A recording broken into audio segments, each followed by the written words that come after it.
cell phone communications, text communications. Tom? All of that will be part of the instant investigation. I apologize to ask you a question, then I have to interrupt you, but we are getting some confirmation. The Butler County DA is now telling us that one spectator has died in this incident. One has been apparently wounded and is in critical condition, and the shooter, as Tom has been reporting, is dead. So to repeat that news, and this comes via the Butler County DA, one spectator at this Trump rally is dead. Another is in critical condition, and the shooter, what we believe right now at this hour, the lone shooter is also dead.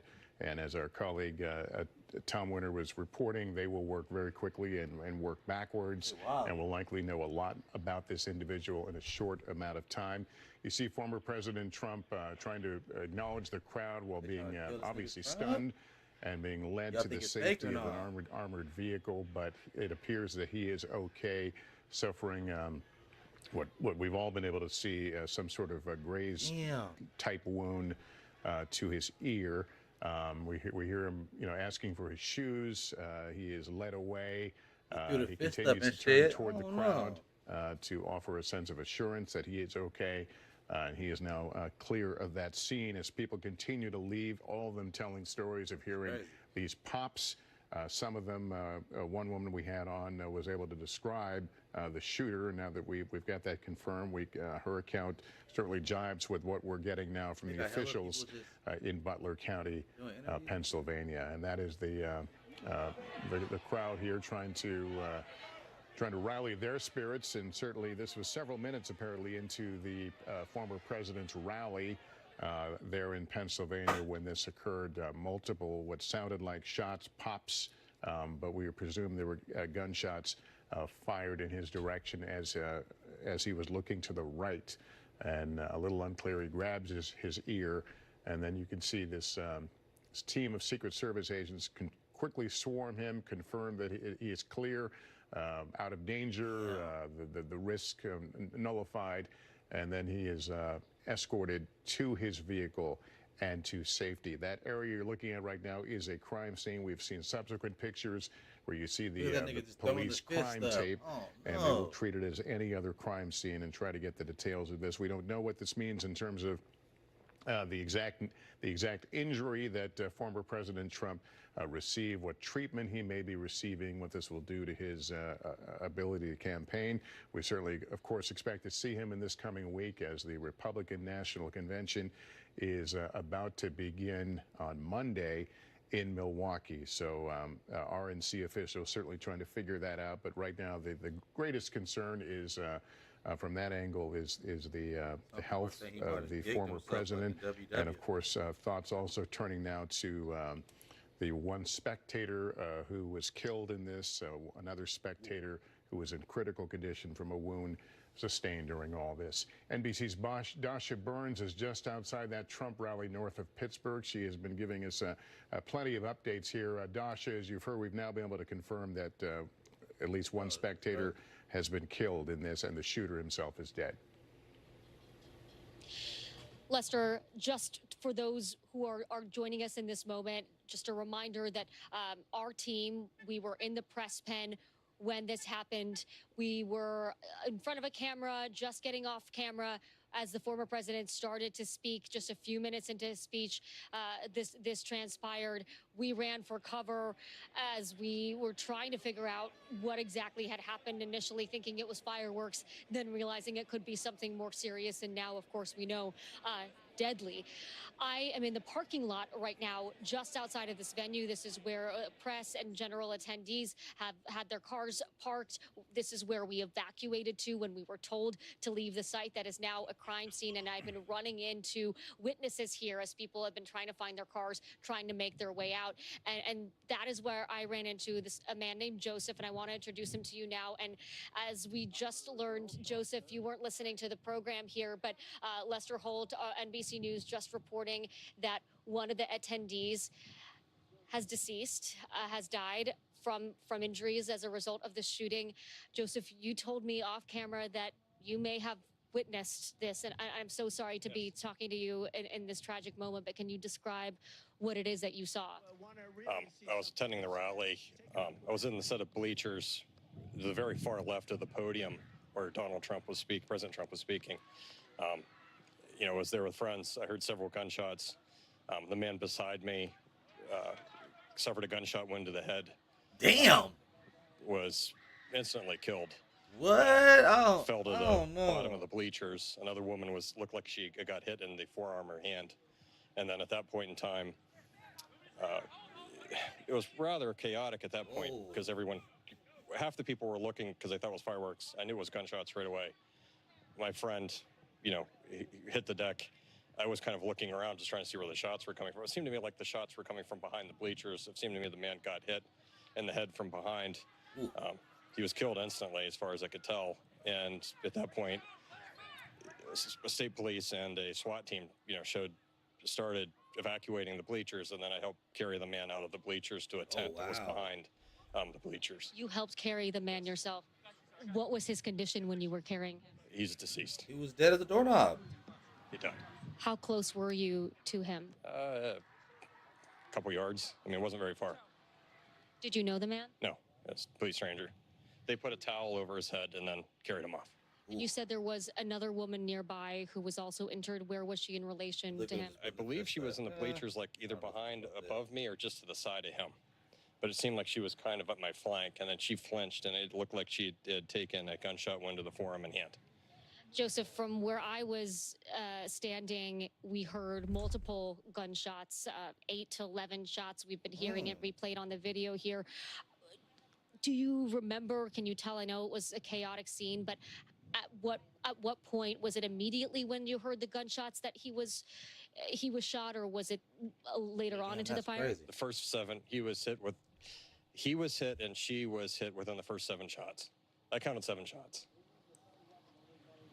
What was going through your mind? You were right there. I know it happened so quickly, but what can you tell us about those moments?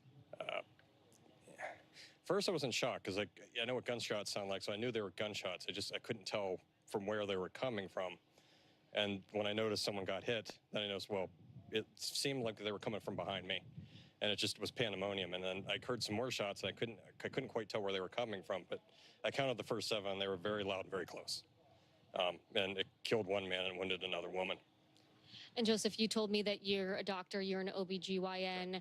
How did that background play into how quickly you were sort of able to assess the situation and know what happened to these individuals and know what was going on? Well, I told the police, I tried to render assistance. I told the police I could render assistance. They had another physician on the EMT team, so they kind of took over.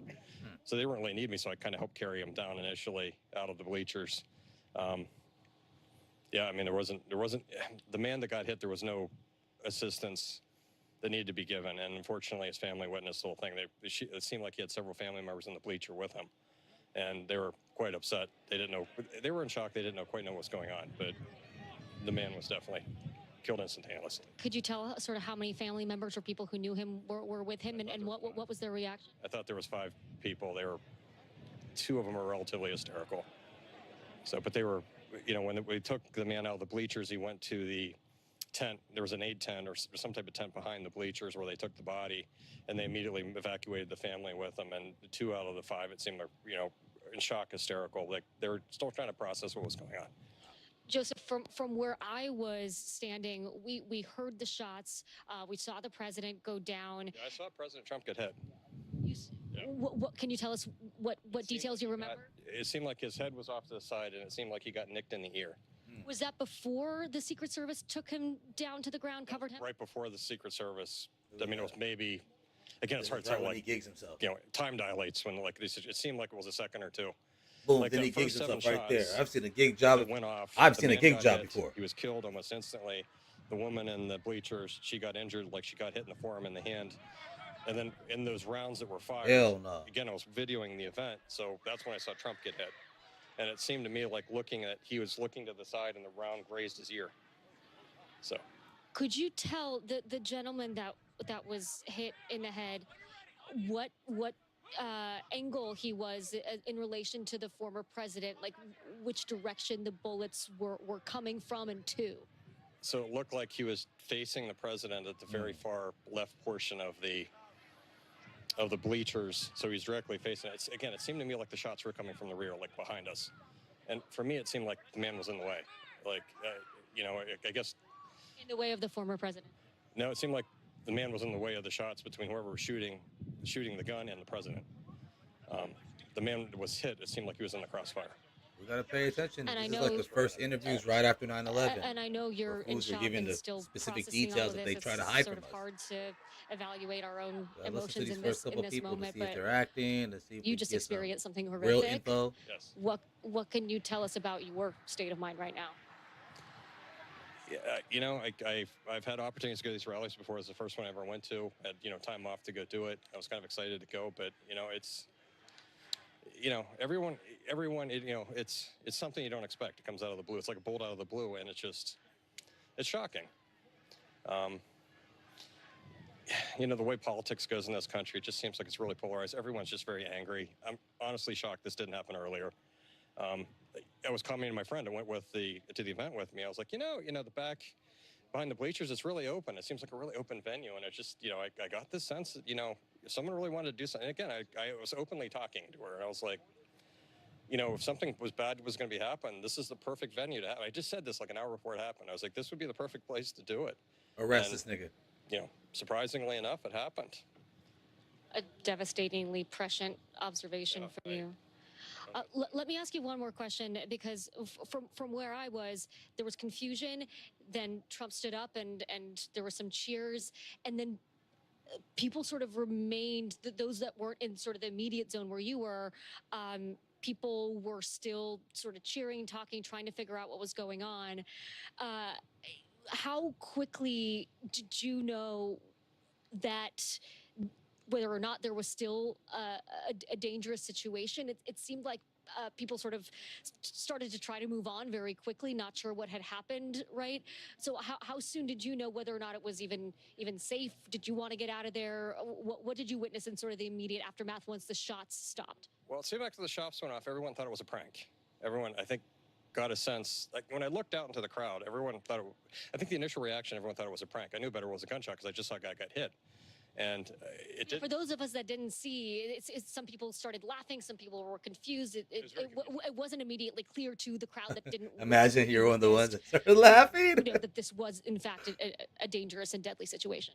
Crazy. Oh, it was a dangerous and deadly situation. The problem is it's a large crowd, and when the gunshots went off, I think they were, again, my sense was they were being shot from behind, so they sounded a bit muffled. Also, So for Spidey sense, it sounded more like a firecracker going off. So I think the initial reaction from the people around me were like, okay, well, someone brought fireworks. I just knew better. I knew what gunshots sound like. And, you know, when I saw the guy took a gunshot wound to the head, and I saw the woman who got hit in the forearm and the hand, I just knew that it wasn't fireworks. I mean, it wasn't fireworks initially, but I think the majority of the crowd didn't understand that it was gunfire. And I think people took it really seriously when the SWAT team started jumping over the rails. So yeah, I was like, oh, this is real. This ain't. I don't know what to tell you outside of that. Act. Joseph, I know this. Shooter is there. I Show us can't the imagine shooter. what it takes to please. describe what you just witnessed in these moments, right in the aftermath. So we thank you so much for sharing. I'm happy to. Lester?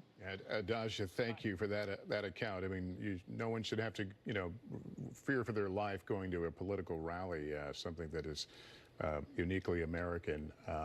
But these people have experienced the horror of someone opening fire on the crowd and a former president Trump was, of course, the headliner at this Mark rally the day. today.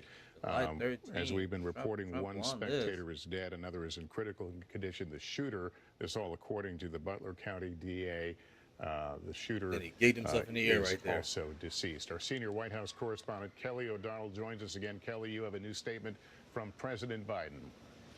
That's correct, Lester. This is from President Biden, who is in Rehoboth, and he talks about this incident. He begins by saying, I've been briefed on the shooting at Donald Trump's rally in Pennsylvania. I'm grateful to hear that he's safe and doing well. I'm praying for him and his family and for all those who were at the rally as we await further information. Jill and I are grateful to the Secret Service for getting him to safety. There's no place for this kind of violence in America. We must unite as one nation to condemn it. The words of Joe Biden after learning about this incident involving his predecessor and his current rival in the political environment of this 2024 campaign. The president has been briefed by top officials. He has been talking with Homeland Security officials, and he is at his home in Rehoboth, Delaware, where he has a full complement of the things needed for the office, where he can get the income streams of all the relevant information. This first statement coming from President Biden, I would not be at all surprised if we don't hear more from him tonight as new developments take place. Lester? All right, Kelly, thank you for that. Terry Schultz is with the Butler County, Pennsylvania What's he District saying? Attorney's Office and was at the rally. She is still there and joins me on the phone. Terry, first of all, Oh, no. if you can just walk They're us just through getting what random you people, saw, I where think, you now, were for in this sure. crowd. You know what? We didn't have VIP seats. We were a few rows back. Uh-oh. Enough that we could, see the former president, and then we were all standing there watching the jumbotrons. They had put him on, and the next thing we did was we hear 3 shots. I see kind of his head, the former president's head, go sideways. You can see kind of like, blood. And at that point, I wasn't looking at anything. Well, I need the footage of him. They were like, you need to Somebody get standing down, behind, get down. and the People headshot of him, around me, the blood there were without some, him touching. some young I need to see people blood in his ear crying, before that and nigga touched his to head. be honest with you, at the time this happened, I wasn't even sure they were gunshots. But then we heard like 3 or 4 shots, and then we heard shots kind of returned. A friend of mine videotaped that, and we just watched that, and that's what we saw and what we heard. From your vantage point, were you able to see where the shots were coming from? Was it obvious? It was not, but you could hear them, and as soon as you heard the shots, your head turned towards the left. We have a route that runs outside the Butler Farm Show, Route 68, and it sounded like the shots were coming from out there near the field to the left-hand side of where we were. So it certainly was scary. We look at the videotape, and it appears some people didn't quite realize what was happening at the moment. Were you one of them who was not quite sure what you were witnessing? It's a couple of months old, and if you want to really see something, absolutely. take a look at And again, until I was with some friends, and my girlfriend is like, "You have to get down." People around us were pulling us down and saying, "You have to get down." So I can tell you that it was chaos at the time. Have you been to one of these rallies before? I have not. It was my first time at a rally, and I was certainly excited, to go to one. We had so many people there. But I can tell you the chaos that this created. Everyone was scared. You see the former president and what's happening, and and then when I ascertained what had happened from my Pennsylvania State Police friends, it was very scary. But it was my understanding that they got the shooter.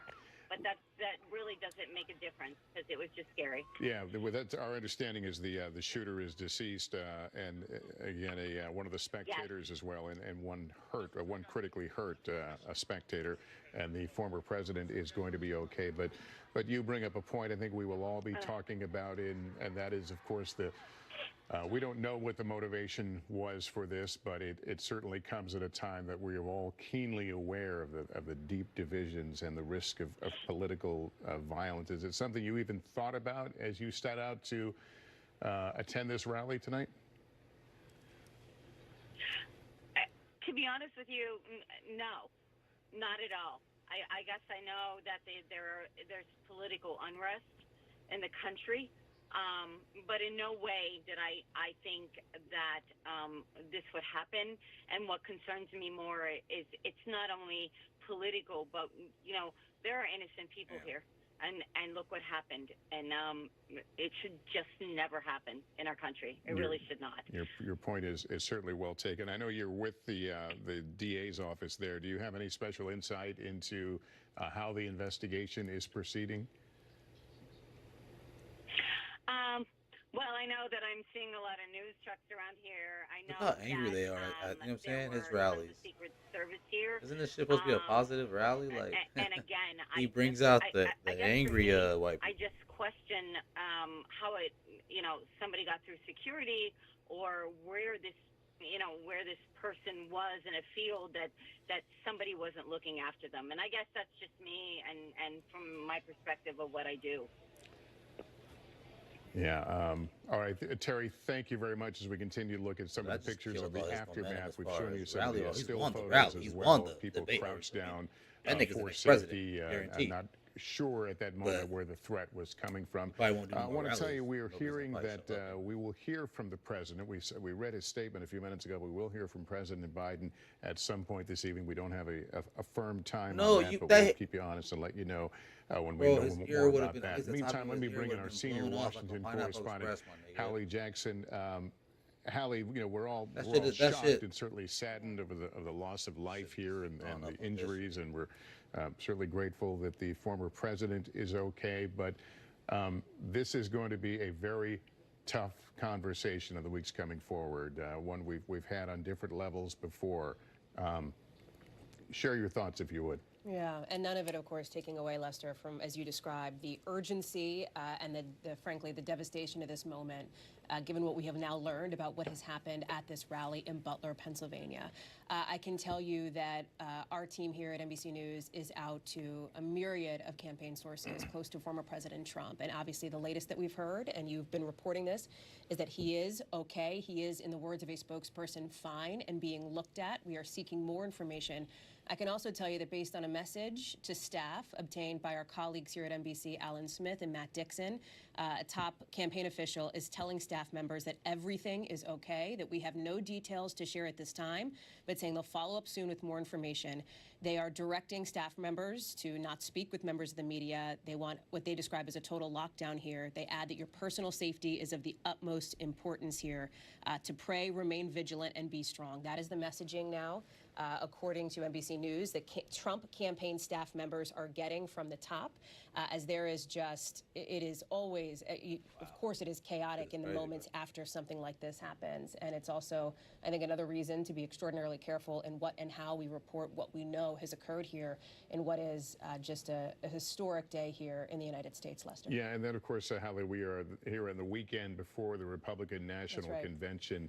Obviously, there will be some changes. We don't know what is in effect, but we're hitting primetime campaign season. Like, come on now. Yeah, we sure are, right? And this is a moment where everybody begins to pay attention, especially considering the start of the convention. I mean, think about it, Lester, not looking at the time here just after 8 o'clock Eastern, not maybe 3+ hours ago. The biggest story that I think most campaign reporters were chasing was who Donald Trump picked to be his running mate. That was sort of much of the attention here on this rally in Butler, Pennsylvania. The conversation has clearly and necessarily changed very dramatically since then. I think one of the questions moving forward is going to be the movements of former President Trump. How long is he going to remain at the medical facility where he's at now? Where will he head after that? Does he still plan to be at the Republican National Convention starting on Monday? Obviously, that kicks off in Milwaukee with the expectation that at some point between now and of course, next week, he would announce his vice presidential pick. That is obviously taking a back seat to the immediate question of his own health and safety, as he is the presumptive Republican nominee here. And we are going to try to get some answers to those questions just as soon as we can, Lester. All right, Hallie, we'll ask you to stand by. Thanks. Let me bring in Kristen Welker, moderator of Meet the Press. She's in Washington. Kristen, you're learning a little more from the Biden campaign, their immediate reaction to this. Lester, we are, and our Monica Alba, who covers the Biden campaign, has this reporting that according to a campaign official, the Biden campaign stole the blackfish, is pausing all outbound communications and working to pull down our stole television ads as quickly as possible. And Lester, this underscores part of the conversation we were having earlier, which is that this is a moment that brings the country together in shock, in condemnation for this political violence. We are hearing from all quarters of the political universe, including some of those who have been quite critical. Then he of former stood President up right there Trump. Liz being Cheney, more for of example, a saying the target. reports of the shooting Hell in no, Pennsylvania are man. horrifying, Violence of any kind has no place in American politics. We are grateful for the reaction of the Secret Service and other law enforcement and pray for the former president and all those injured. Similar messages from former President George W. Bush, House Speaker Mike Johnson, and on, Lester. And it does come on the eve of the Republican National Convention. Former President Trump, his campaign apparatus, Republicans all over the country poised to go to Milwaukee to officially nominate former President Trump as their party's nominee. And as Hallie was just saying, we anticipated and we were working on trying to determine who the former president would pick to serve as his vice presidential nominee. And now, of course, the focus has shifted to this horrifying topic of political violence and what this country needs to do to prevent something like this from happening again, Lester. All right, Kristen Welker. Kristen, thanks very much. Let me reset here for our viewers just joining us on this Saturday evening. We are on the air with breaking news. There has been a shooting at Donald Trump's Pennsylvania rally this evening. The former president has been injured. How he was injured is not clear at this time. I want to pause here. We're going to roll the video of what happened just shortly after 6 p.m. here in the East while Mr. Trump was speaking. Here it is. A bit old, that chart. That chart's a couple of months old. And if you want to really see something that's said, take a look at what happened.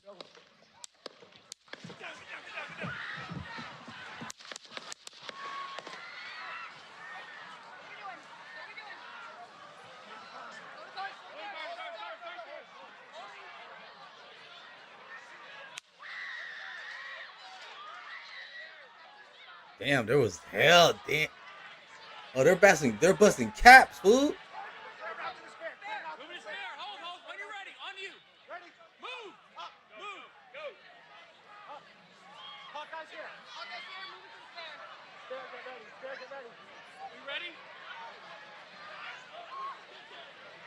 They're still busting caps in the background. Shooters down already, right off the rip.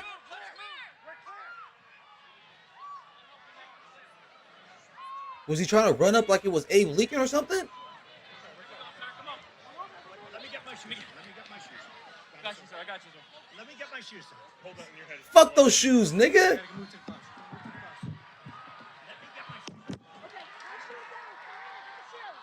Watch out. I want to bring in now Evie Pouris, a former Secret Service agent. We thank you for joining us again. We hear at one point, I didn't hear this in the earlier recordings, we hear at one point tactical clothed individuals say the shooter is down. Shooter was down seconds after? He might have been close then. then. They were not prepared to move him until they knew where the threat was. Yes, you can hear that clear line of communication, and the communication is very clear and succinct. Can we move? Are we clear? You hear shooters down, and you hear, are we clear to move? Clear to move. So you're hearing them speak to one another. And radio communication is one of the most important things. Actually, when it comes to comms, you always want to say less. You can hear them using very simple words, 3, 4 words. They just want to keep those airwaves clear so that the most important, vital communication can pass. So they're making sure the guy right there in the hat. You see them surround him. He goes down to the ground. They all surround him. Again, when you're an agent, you're supposed to be a human shield. And in that moment, that is what they become. They become human shield. Your job in that moment is to protect your protectee, whoever that protectee is. So they all encompass him. And the other thing you do, they didn't care you're about designed to Obama actually like make that. yourself as big as possible to make sure that any potential rounds or shots that come, you don't want them to miss you and hit your protectee. So as they're hunkered down, they're locking him down. And if you look at the shot, actually, there's a shot where you can see the front of the stage, and around it, you'll see that design, that almost like a smaller, like a design barrier. It's got the flag around it. That typically, and I can't say whether it is or is not in this case, but in some scenarios, when you work as a side agent, you will pick a barricade that's actually something strong and sturdy. It could be concrete or steel. Usually it's some type of steel, and that is used for that when something does happen, unfortunately, like we're seeing here, they can actually get down to the ground so that they have some type of cover. Evie, thanks. Really important information we're learning from you. I want to let folks know we believe, moments away from hearing President Biden. He is going to stand at that podium, and we believe this is in Delaware. Somebody can confirm for me. Damn, everywhere this thing is, they got the podium like ready to go. In Florida, does he travel with that shit? That apparently wounded former President Trump, who is said to be okay. It killed a spectator, wounded another who's in critical condition. The shooter, who has not been identified, we know nothing about that person's background or what might have motivated him. That shooter is said to be deceased as well. This story has been rolling out, and here is the president. Thoroughly briefed by all the agencies in the federal government as to the situation, based on what we know now. I have tried to get a hold of Donald. He's with his doctors. Apparently he's doing well. I plan on talking to them shortly, I hope, when I get back to the telephone. Look, there's no place in America for this kind of violence. It's sick. It's sick. It's one of the reasons why we have to unite this country. We cannot allow for this to be happening. We cannot be like this. We cannot condone this. And I want to thank the Secret Service and all the agencies, including the state agencies, that have been engaged in making sure that the people and we have more detail to come relative to other people maybe injured in the audience. I don't have all that detail. We'll make that available to you. I may be able to come back a little later tonight, but we'll put out a statement if I'm not able to if it's not convenient for you all. But the bottom line is that the Trump rally was a rally that he should have been able to be conducted peacefully without any problem. But the idea that there's political violence or violence in America like this is just unheard of. It's just not appropriate. And everybody must condemn it. Everybody. I'll keep you informed, and if I am able to speak to Donald, I'll let you know that as well.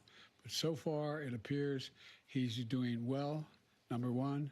Number two, that there's thoroughly investigating what happened to anyone else in the audience. We have some reports, but not final reports. And every agency in the federal government, I'm going back to my phone to speak with the federal agencies that are being put together again to give me an updated briefing. Has anything happened? They learned any more in the last couple hours. So thank you very much, and I hope I get to speak to them tonight, and I'll get back to you if I do, okay? Mr. President, do you think there was an assassination attempt?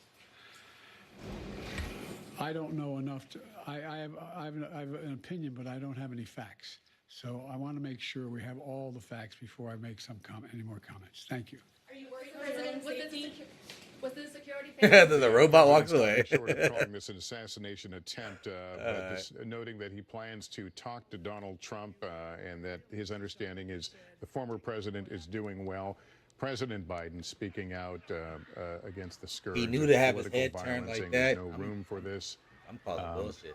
And as we had reported a few moments ago, the Biden campaign moving to take down its advertising, a pause in its political advertising in the wake of this. We know that the president couldn't confirm, but we have confirmed that at least 2 spectators were shot, 1 killed, another who was in critical condition, and again, the shooter, who we don't know a lot about right now, is also deceased. Let me go back to Kristen Welker in our Washington, D.C. bureau.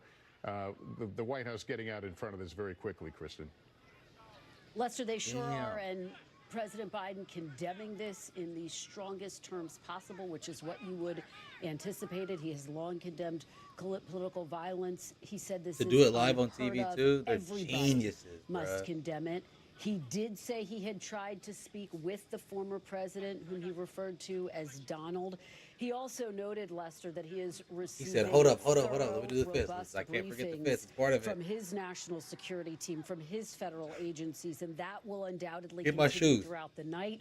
The White House will undoubtedly need to keep the public informed throughout the night. It comes, as you point out, as they have pulled down and are working to pull down all of their ads, as the Trump campaign is in a media blackout. And it speaks to, Lester, the seriousness of this moment, the gravity of this moment, the fact that, quite frankly, something has just shifted in our American politics, in our country.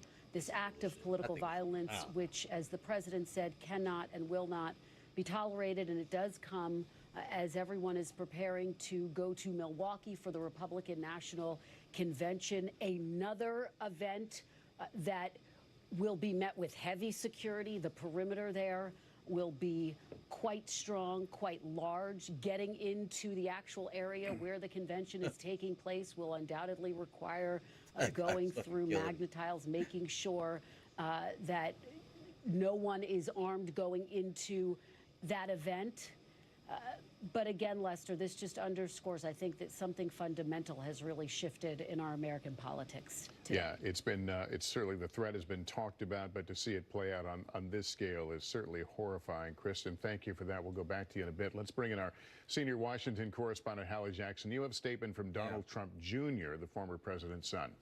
Yeah, via a spokesperson to our colleague Peter Nicholas, that listen, you heard President Biden say he tried to reach former President Trump on the phone. We know that the former president's son has spoken with him in a statement saying they just talked on the phone. Papa, you okay? But Donald Trump Jr. said that his dad is in great spirits, Papa, that please. he will never stop fighting to save America, no matter what in Donald Trump Jr.'s words, no matter what the radical left throws at him. So what we can glean from this, a couple of Trump is, as his campaign says, fine. He is well enough to speak. He is well enough to be on the phone, at least with his immediate family members, at least with his son, Donald Trump Jr. He is receiving medical treatment at a local facility with this rally happening, of course, in Butler, Pennsylvania.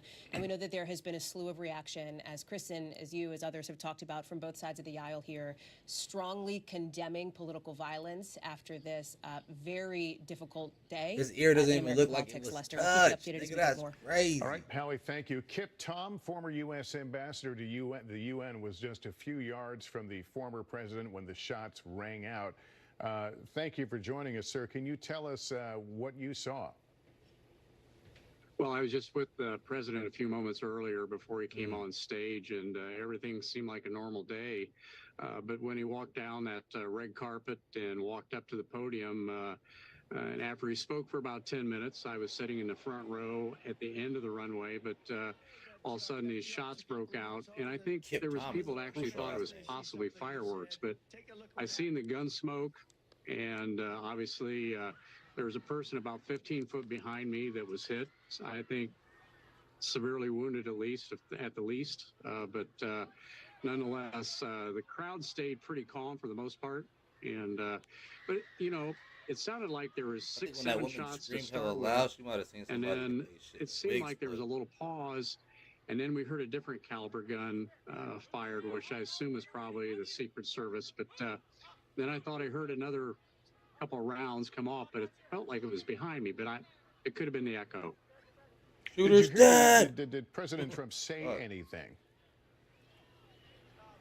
No, he was just giving the typical rally speech that he typically does everywhere, you know, and trying to encourage voters to get out and vote, and talking about his plan for America. But as the shots rang out, did he cry out?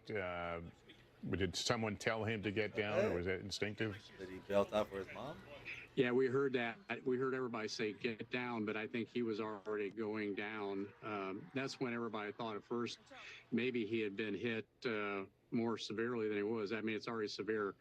And let's face it, it hit his ear. It could have been a little bit closer. It could have been disastrous. But when he went down to the ground, then he got up, he put his fist up in the air, or his hand up in the air, so we knew he was okay. There are presumably, at least it appears to be, a lot of people in that crowd. By now you have heard that one spectator was killed and others critically wounded.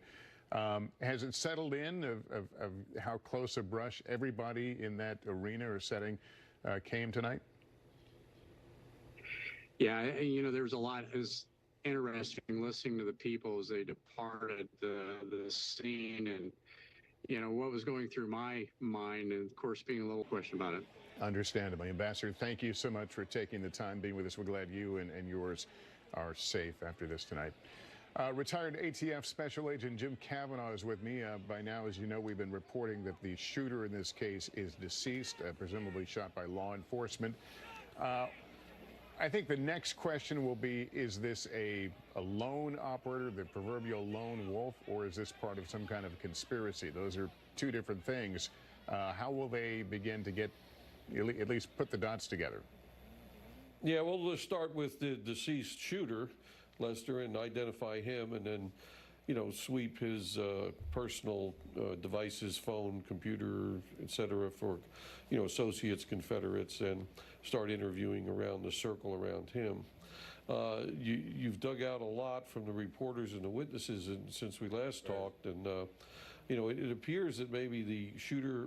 It seemed like to me, watching the video closely, that the first shot or two is where the President Trump reacts. Hey, Jim, let me just stop you for a second. I just received a new piece of information that I want to get your thoughts on. We're now, from a confirmed source, that the shooter was actually firing from outside the perimeter. That changes a lot in terms of the security. He didn't try to run up. He didn't try to run up on him. Yeah, it does, he but wouldn't what's have a surprising chance to me is that a shooter could get in an elevated position at any kind of a Secret Service event, because the first thing that the service does is they get all the elevated positions, and they put their sniper teams up there and lookouts with binoculars and rifles. So, it does seem from the witnesses that this was a distant shot now, that the reason the shot wasn't as loud, it was further off in the distance. And it looked like, watching the video, Lester, closely, that when the president turned his head to the right, the first shot or second shot, the first pop or two, is when he grabs his right ear. And then he, on his own volition, goes down, squats down. No, he doesn't fall down, he just squats down. But you can see at that same moment that the spectators behind him are also hunching down as a normal reaction to gunfire. And then there's more rounds right after that. There's maybe another 5 rounds. And Dasha Burns had a witness that she just interviewed, and he talked about he counted 7 rounds. And that was close. I don't know can't tell the exact number. I have to listen to that audio very, very closely. But I mean, that sort of jives with what the witness said. So it looks like we had an assassin with a rifle outside the security perimeter. That's why you had mentioned earlier, magnetometers. Well, if you never breach the security perimeter, nobody checks you. And the first shot or second might have been the one intended to kill the former president, but it grazed his right ear. Yeah, Jim, let me bring back, if I can, Evie Poumpouras, a former Secret Service agent again. Evie, thank you for staying with us. I'd like to get your reaction to the fact this person was firing from outside the perimeter. That raises a lot of questions about how these areas are secured. That's one of the most difficult things when you do outdoor sites. So when we spoke before, when you look at it this way, when you're in a closed environment, where even if it's an arena, at least you're in a closed environment, I only have to worry about what's on the inside. When you do open rallies like this, right? You're outside. You have to worry about line of sight issues. Line of sight is a massive problem. Why is it a problem? Because somebody can be out in the distance and really engage your target from a long range. And there are weapons out there that allow you to do this. So even though, let's say you hunker this whole area down, you've got the magnetometers, you've got the tactical element, everything's locked and tight. How do you secure that outer perimeter? How far do you go? And can you cover everything?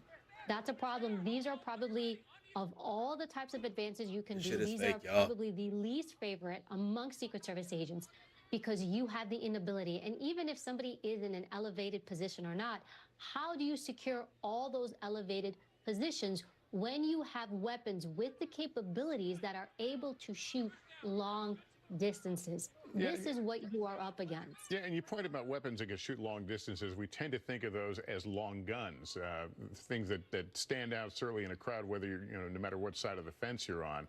The fact that this person is at some distance was able to strike the former president, does that suggest some ability beyond the average gun user? Well, that would be interesting to see, right? Because it's hard to speculate at this point. How far was that person? One of the things that lead me to think that this person was at a distance, when we hear the gunshot, it sounds very faint, very soft, right? It sounds like an echo. That's why so many people mistook it for fireworks. That's why a lot of people weren't sure it was a gunshot.